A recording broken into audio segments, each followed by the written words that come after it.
اور جو شخص کوئی قصور یا گناہ تو خود کرے لیکن اس کا الزام کسی بے گناہ پر ڈال دے تو اس نے بہتان اور کھلے گناہ کا بوجھ اپنے سر پر رکھا۔ اور اے نبی، اگر تم پر اللہ کا فضل اور اس کی مہربانی نہ ہوتی تو ان میں سے ایک جماعت تم کو بہکانے کا قصد کر ہی چکی تھی، اور یہ اپنے سوا کسی کو بہکا نہیں سکتے اور نہ تمہارا کچھ بگاڑ سکتے ہیں۔ اور اللہ نے تم پر کتاب اور حکمت نازل فرمائی ہے اور تمہیں وہ باتیں سکھائی ہیں جو تم نہیں جانتے تھے، اور تم پر تو اللہ کا بڑا فضل رہا ہے۔ ان لوگوں کی بہت سی سرگوشیاں اچھی نہیں،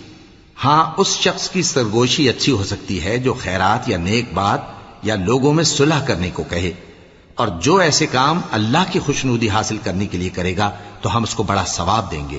اور جو شخص سیدھا رستہ معلوم ہونے کے بعد پیغمبر کی مخالفت کرے اور مومنوں کے رستے کے سوا کسی اور رستے پر چلے تو جدھر وہ چلتا ہے ہم اسے ادھر ہی چلا دیں گے۔